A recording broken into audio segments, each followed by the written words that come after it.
दुनिया में अपनापन और रिश्तों से चलती है जिंदगी, और इसी जिंदगी में मिलता है हमें कदम कदम पे धोखा। इसी धोखे से मन में उठते हैं कई सवाल, और क्यों नहीं मिलते हैं इन सवालों के जवाब। और हर सवाल में नजर आती है सिर्फ और सिर्फ हैवानियत।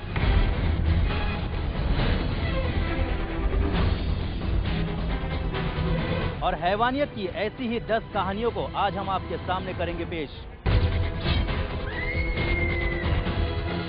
नमस्कार, मैं हूं सलामत अली और स्वागत है आप सभी का हमारे इस विशेष कार्यक्रम में। इस कार्यक्रम में आज हम आपके सामने 10 ऐसी कहानियां पेश करेंगे जिन्होंने रिश्तों पर खड़े कर दिए हैं कई सवाल।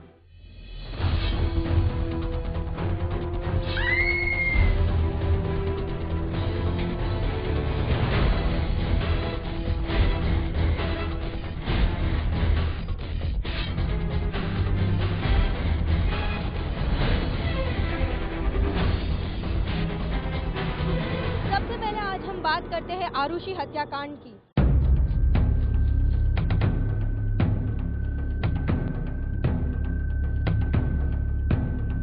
वही आरुषि हत्याकांड जिसने ये साबित किया है कि कोख भी होती है कातिल।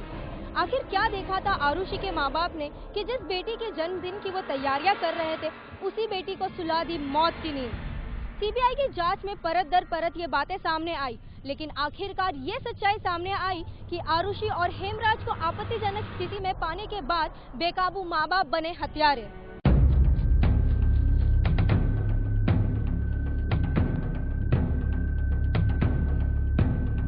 जब इंसान दुनिया में चाहे वो सभ्य हो या असभ्य, लेकिन जुर्म इंसानी तारीख के साथ साथ चलता रहा है।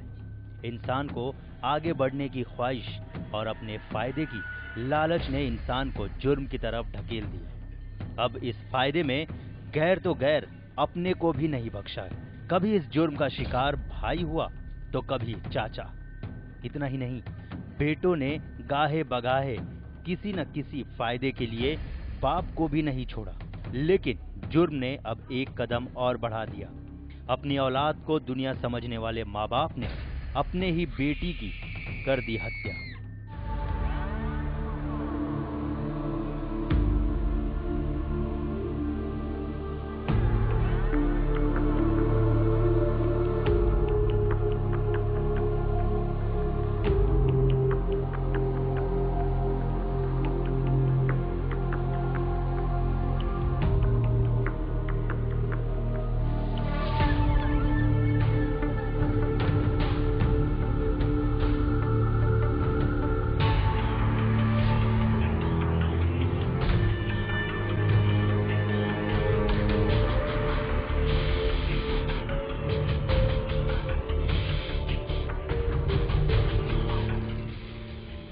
तारीख 16 मई 2008। इस दिन सब कुछ ठीक चल रहा था और नोएडा में मौजूद डॉक्टर राजेश तलवार के घर में भी सब कुछ ठीक था।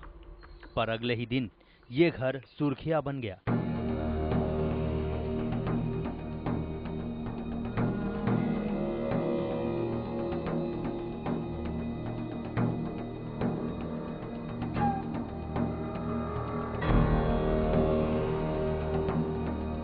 क्योंकि इसी घर में आरुषि और हेमराज का शव बरामद हुआ था।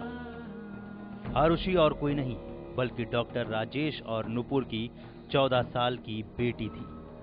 16 मई 2008 को हुए इस खूनी खेल की असलियत को जानने में 5.5 साल लग गए। ये एक ऐसी मर्डर मिस्ट्री थी जिसमें सीबीआई सालों उलझी रही और 5.5 साल बाद जब सच्चाई सामने आई तो लोगों ने दांतों तले उंगलियां दबा ली और माँ, पिता और बेटी के रिश्तों पर एक बड़ा सवाल खड़ा कर दिया। यह मर्डर मिस्ट्री करीब 5.5 साल तक सुर्खियों में रही। सीबीआई की विशेष अदालत ने इस मामले में तलवार दंपत्ति को दोषी करार दिया और दोनों को अपनी ही एकलौती बेटी के कत्ल के इल्जाम में उम्र कैद की सजा सुना दी।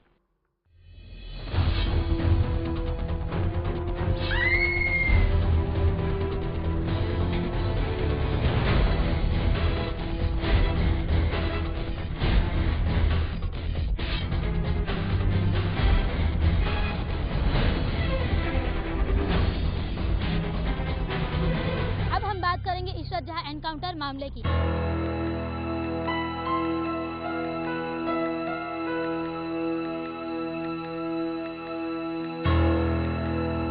पूरी घटना में गुजरात बीजेपी के एंटी मुस्लिम चेहरे को सामने ला दिया। सभी जांच में साफ हो गया कि सभी एनकाउंटर फर्जी थे।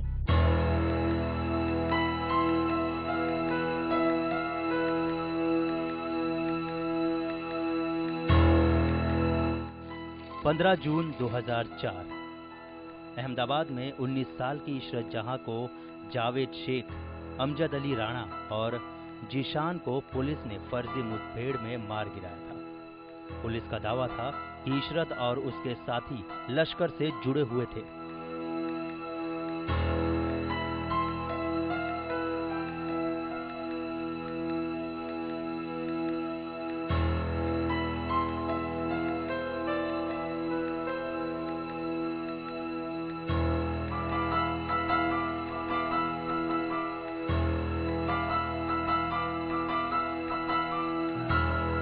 और गुजरात के मुख्यमंत्री नरेंद्र मोदी की हत्या की साजिश रच रहे थे, जबकि इशरत के परिवार ने इसे फर्जी एनकाउंटर बताया। इस मामले की अभी भी जांच चल रही है।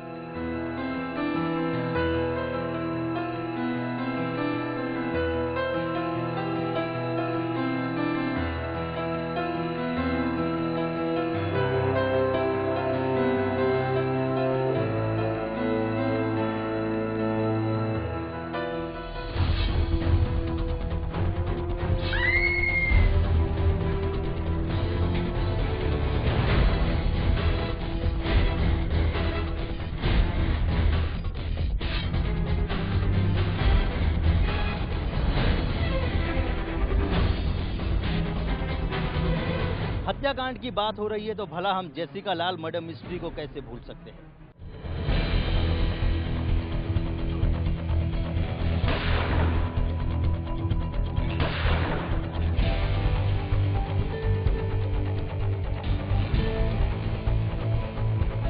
30 अप्रैल 1999 को एक हाई प्रोफाइल पार्टी चल रही थी और इसी पार्टी में कई हाई प्रोफाइल लोग भी मौजूद थे।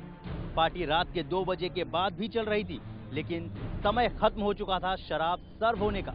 और इसी दरमियान कांग्रेस के नेता के बेटे मनु शर्मा ने शराब की मांग की, लेकिन क्योंकि समय खत्म हो चुका था इसलिए जेसिका लाल ने शराब देने से मना कर दिया और यही उसकी गलती हो गई। शराब ना देने की वजह से मनु शर्मा ने अपनी पिस्तौल निकाली, पहली फायरिंग हवा में की और दूसरी जेसिका लाल के सिर में।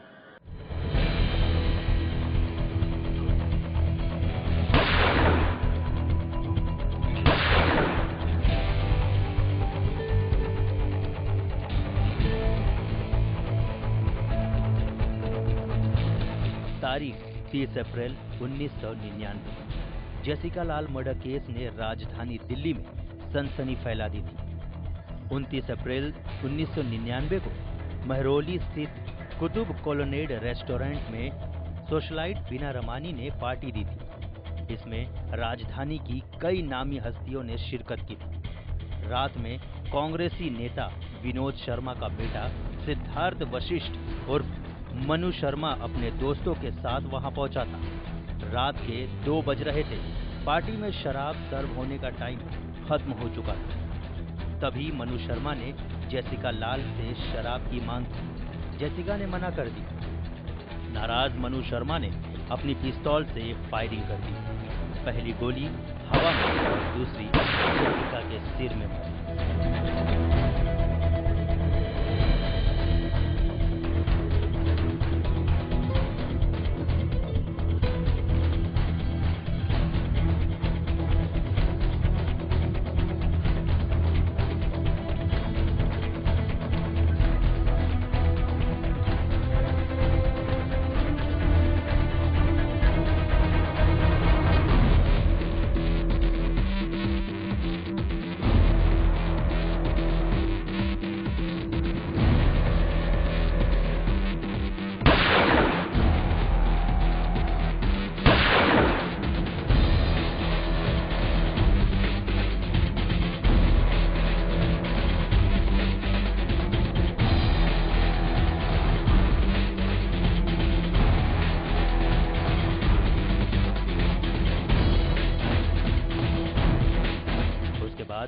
मनु अपने दोस्तों के साथ फरार हो गया। सुप्रीम कोर्ट ने इस मामले में मनु शर्मा को उम्र कैद की सजा सुनाई।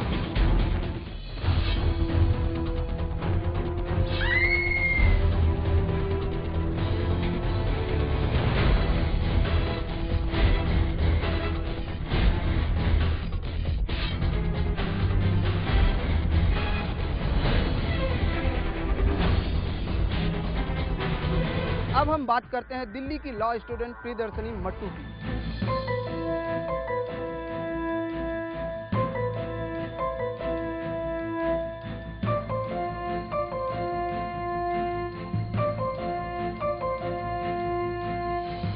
जनवरी 1996 को उसके ही घर में पहले उसके साथ बलात्कार और फिर उसकी हत्या कर दी गई। ये मामला कोर्ट में 14 साल तक चला। हाई कोर्ट ने इस मामले के मुख्य आरोपी संतोष कुमार सिंह को मौत की सजा सुनाई। सुप्रीम कोर्ट ने मौत की सजा को तब्दील उम्र कैद में कर दी और कहा कि कुछ बातें उसके भी पक्ष में जाती हैं।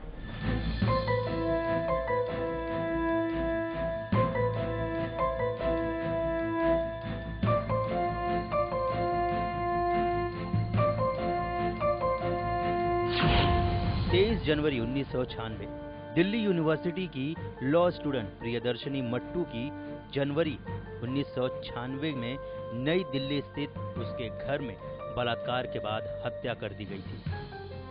कोर्ट में यह मामला 14 साल तक चला। सुप्रीम कोर्ट ने इस मामले में मुख्य आरोपी संतोष कुमार सिंह को दोषी ठहराए जाने के हाई कोर्ट के फैसले को बरकरार रखा, लेकिन उसकी मौत की सजा को ये कहते हुए उम्र कैद में तब्दील कर दिया गया कि कुछ बातें उसके पक्ष में जाती है।